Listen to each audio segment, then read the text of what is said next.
warahmatullahi wabarakatuh. Saya di sini bersama teman-teman saya akan menjelaskan mengenai model layanan pendidikan ABK yang terdiri dari segregasi, integrasi, dan inklusi. Saya Elin, bersama teman saya ada Syifa, Aisyah, Baldan, Deza, Elga, Faris, Gian, Leli, Nanda, Talita, dan Fitri. Disimak baik-baik ya teman-teman. Kita mulai dari segregasi. Pada tahun 1555, seorang pendeta dari Spanyol yang bernama Pedro Ponce de Leon mencoba mengajar dan menguasai sejumlah mata pelajaran akademik kepada sekelompok anak tuli. Pada tahun 1620 sampai 1680, beberapa buku tentang pendidikan anak tuli pun diterbitkan. Masuk ke tahun 1784, di mana Valentine dari Prancis membuka sekolah pertama bagi anak tunanetra. Sekolah ini juga menerima murid yang awas dengan tujuan tidak mengisolasikan anak tunanetra. Nah, pada abad ke-18, seorang dokter berkebangsaan Prancis yang bernama Jean-Marc Gaspard Itard mendidik anak antara usia 11 sampai 12 tahun yang ditemukan di hutan Aveyron. Dan ternyata pada tahun 1801, Itard ini tidak sepenuhnya berhasil karena anak tersebut mengalami cacat mental, sehingga terbitlah buku yang berjudul The Wild Boy of Aveyron dengan isi metode apa saja yang digunakan. Lanjut ke 1866, ada Edward Seguin yang menerjemahkan buku yang berjudul Idiocy and its Treatment by Psychological Method. Di tahun 1871 dan 1874, kota New Haven, USA, beberapa sekolah umumnya mulai mengembangkan program bagi anak tunalaras. Adapun di tahun 1899, sekolah yang membuka kelas khusus bagi anak tunadaksa juga menampung anak tunaganda. Di tahun 1901, ada Dr. Westhoff yang membuka lembaga pendidikan bagi anak tunanetra di Bandung. Dan di tahun 1961 inilah lembaga swasta tadi diserahkan kepada Departemen Sosial. Hingga tahun 1962, sekolah ini diserahkan kepada Departemen Pendidikan dan Kebudayaan dan jadilah sekolah luar biasa atau yang disingkat dengan SLB. Lalu tahun 1963, SLB hanya menyediakan bagi 6 jenis kelainan dan penyelenggaraannya pun segregatif. Lalu pada tahun 1984, pemerintah mencanangkan wajib belajar 6 tahun dan diwajibkan bagi semua anak usia sekolah minimal harus bersekolah hingga tingkat sekolah dasar. Sekarang kita masuk kepada konsep segregasi. Jadi, ketidaktahuan masyarakat tentang hakikat dan penyebab dari kecacatan menimbulkan sebuah rasa ketakutan dan berkembangnya berbagai macam kepercayaan dan tahayul. Misalnya saja ada seorang ibu yang melahirkan anak penyandang cacat, itu disebut sebagai kutukan atau hukuman atas dosa-dosa dari nenek moyangnya. Jadi pada zaman dahulu itu anak penyandang cacat seringkali disembunyikan karena dianggap sebagai aib dari keluarga. Nah, akan tetapi seiring berkembangnya zaman, pemikiran-pemikiran tentang penyandang cacat yang dinilai sebagai kutukan atau hukuman tergeser oleh pemikiran-pemikiran orang yang kini mereka anggap bahwa mendidik dan membesarkan anak penyandang cacat itu merupakan sebuah simbol dari kemajuan peradaban. Lalu semenjak itulah berdiri sekolah-sekolah yang mendidik dan merawat anak penyandang cacat itu, dan kemudian muncullah konsep pendidikan di mana terdapat pendidikan khusus yang terpisah dari anak normal yang disebut dengan sistem segregasi. Kemudian saya akan membahas tentang integrasi. Pada akhir abad ke-19, bentuk layanan pendidikan bagi ABK bergeser dari sistem segregasi di sekolah-sekolah khusus kepada munculnya kelas-kelas khusus di sekolah biasa. Ini merupakan suatu upaya menghindarkan isolasi ABK dari teman-temannya yang normal.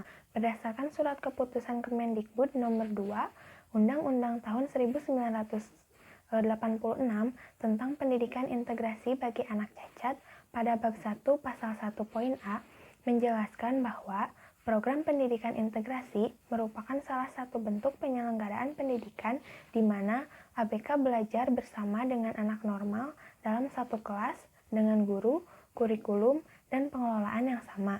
Namun, mereka tetap memerlukan layanan pendidikan khusus sesuai dengan jenis dan tingkat kelainannya. Pendidikan integrasi di Indonesia muncul atas dasar pemikirannya bahwa yang pertama, pada saat SLB masih terbatas dan ada hanya di daerah kota saja karena akibatnya belum banyak ABK yang menikmati pendidikan. Yang kedua, sarana dan prasarana belum memungkinkan menyediakan SLB dan mampu menampung dan menangani seluruh ABK. Yang ketiga, melalui sistem pendidikan integrasi diperkirakan akan menyediakan pelayanan terhadap ABK dengan biaya yang relatif tidak terlalu mahal. Yang keempat, melalui sistem integrasi ABK dan berinteraksi dengan orang-orang pada umumnya sehingga dapat menimbulkan rasa percaya diri. Yang kelima, melalui pendidikan integrasi masyarakat tidak lagi memandang sebelah mata terhadap ABK. Diharapkan pula agar para orang tua ABK senantiasa optimis terhadap pelayanannya. Nah, pendidikan integrasi juga merupakan salah satu bentuk layanan pendidikan untuk anak berkebutuhan khusus yang efektif dan efisien, agar potensi yang mereka miliki dapat berkembang secara optimal.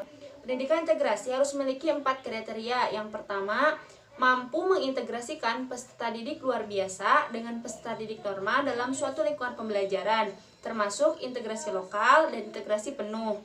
Yang kedua, mampu mengintegrasikan potensi yang mereka miliki, mencakup kognitif, interaktif, efektif, dan psikomotorik.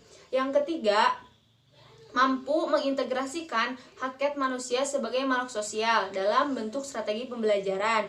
Yang keempat, mampu mengintegrasikan apa yang harus mereka pelajari agar mereka dapat mengemban tugas di masa yang akan mendatang. Adapun jenis program pendidikan integrasi pada dasarnya ada 3. Yang pertama, integrasi lokal fisik, di mana SLB dan sekolah biasa ditempatkan di satu lahan yang sama, tetapi kurikulum dan program pendidikannya berbeda, sehingga kontak antara anak ABK atau anak berkebutuhan khusus dengan anak-anak umum diatur dan tidak dilakukan dengan suatu program tertentu. Yang kedua, integrasi dalam aspek sosial. Jadi tidak semua kegiatan dalam proses belajar melibatkan ABK. Mereka dilibatkan hanya dalam kegiatan tertentu. Sehingga dari segi kurikulum, sebagian menggunakan kurikulum SLB dan sebagian menggunakan kurikulum sekolah umum. Mengingat pertimbangan dari kemampuan anaknya tersendiri.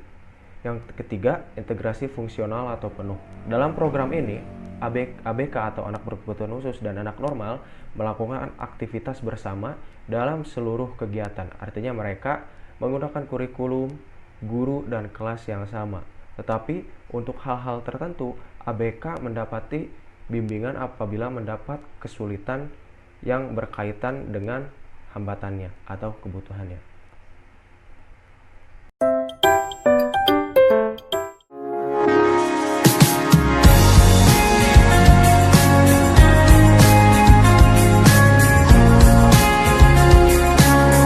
Kita bekerja sama dengan SLB Negeri 2 di Jogja. Programnya seperti apa saja, kita ada psikoedukasi terkait dengan pengenalan emosi mereka, kemudian bagaimana mengeluarkan emosi dan bagaimana mengelola emosi itu sendiri. Dan yang terakhir ini kita melakukan proyek orang tua dengan anak dalam bentuk operet.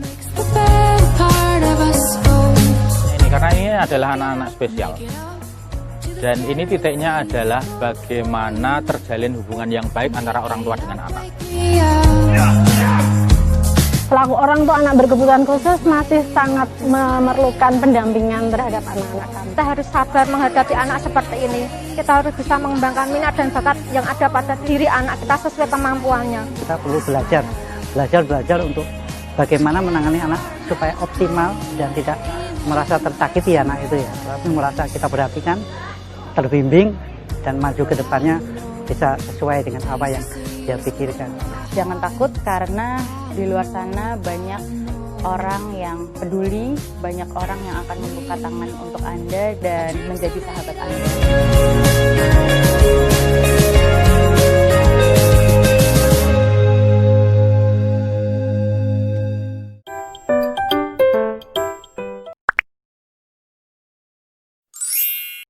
Pendidikan inklusi adalah sistem layanan pendidikan yang mengikuti sertakan anak berkebutuhan khusus belajar bersama dengan anak sebayanya di sekolah reguler yang terdekat dari tempat tinggalnya.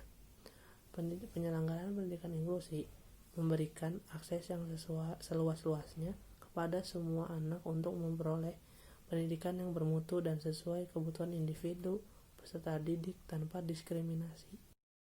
Penyelenggaraan pendidikan inklusi menuntut pihak sekolah untuk melakukan penyesuaian baik dari segi kurikulum, sarana prasarana pendidikan, maupun sistem pembelajaran yang disesuaikan dengan kebutuhan individu peserta didik.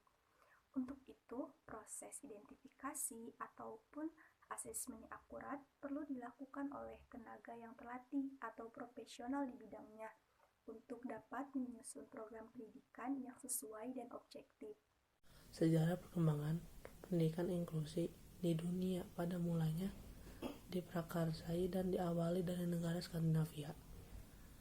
Di Amerika, pada tahun 1960-an, oleh Presiden Kennedy mengirimkan pakar-pakar pendidikan luar biasa ke Skandinavia untuk mempelajari mainstreaming dan least restrictive environment yang ternyata cocok untuk diterapkan di Amerika Serikat.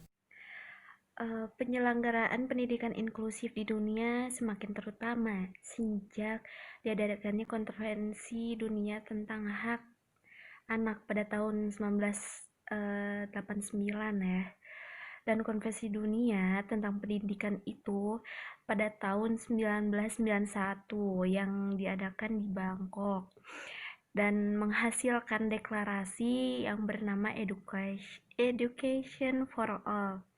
Nah, statement ini mengikat bagi anggota konferensi agar semua anak tanpa kecuali, termasuk anak berkebutuhan khusus. Layanan pendidikan ini adanya di Salamanca, Spanyol, mencetuskan perlunya pendidikan inklusif yang selanjutnya dikenal dengan di Salamanca Statement of Inclusive Education. Sejalan dengan kecenderungan tuntutan perkembangan dunia tentang pendidikan inklusif, Indonesia pada tahun 2004 menyelenggarakan konvensi nasional dengan menghasilkan deklarasi Bandung dengan komitmen Indonesia menuju pendidikan inklusif. Berdasarkan perkembangan sejarah pendidikan inklusif dunia tersebut, maka pemerintah Republik Indonesia sejak awal tahun 2000 mengembangkan program pendidikan inklusif. Program ini merupakan kelanjutan program pendidikan terpadu yang sesungguhnya pernah diluncurkan di Indonesia pada tahun 1980-an.